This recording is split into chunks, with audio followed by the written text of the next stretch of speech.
మన శరీరంలోని అన్ని అవయవాల్లో కాలేయం చాలా ముఖ్యమైనది. అలాగే ఎంతో మొండి అవయవం కూడా. కొంత భాగం దెబ్బతిన్నా తిరిగి కోలుకోగలదు. ఇంతటి కాలేయము కొన్నిసార్లు గట్టిపడచ్చు. దీన్ని లివర్ సిరోసిస్ అంటారు.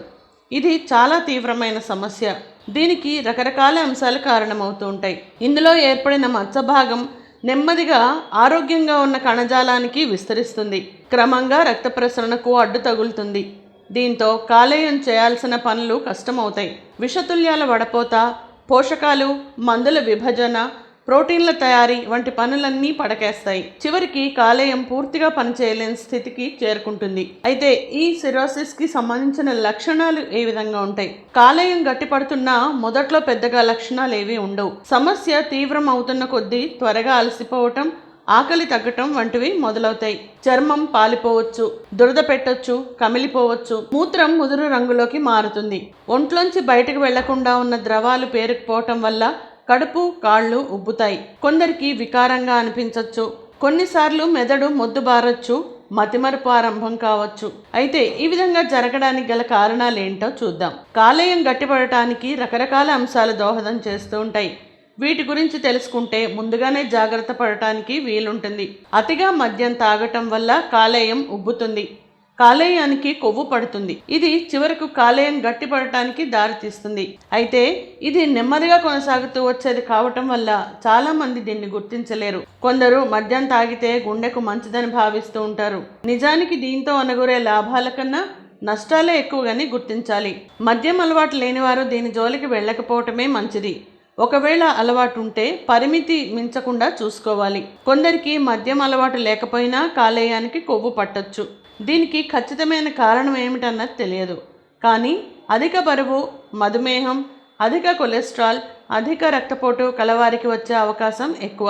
కొవ్వు కాలేయాన్ని దెబ్బతీయటం మొదలుపెట్టినప్పుడు బరువు తగ్గటం, అలసట, బలహీనత, చర్మం దురద, చర్మం కింది రక్తనాళాలు బలహీనమై ఉబ్బటం వంటి లక్షణాలు కనిపిస్తాయి. నెక్స్ట్, హెపటైటిస్ సి కూడా కాలేయం దెబ్బతినడానికి ఒక కారణం కావచ్చు. హెపటైటిస్ సి ఇన్ఫెక్షన్ 6 నెలలు అంతకన్నా ఎక్కువ కాలం కొనసాగితే దీర్ఘకాల ఇన్ఫెక్షన్గా భావిస్తారు.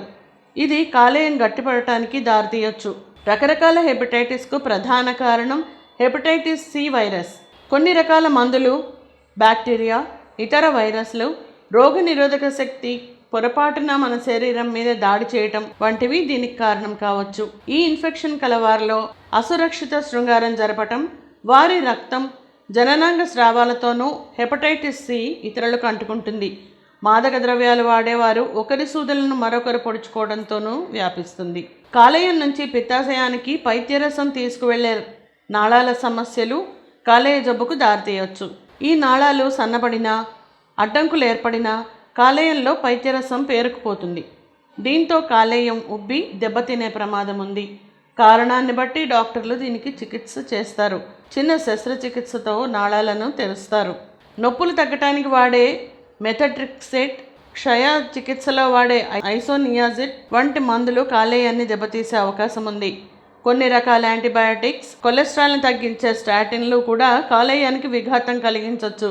కాబట్టి డాక్టర్ దగ్గరికి వెళ్ళినప్పుడు వాడుతున్న మందుల గురించి వివరించాలి.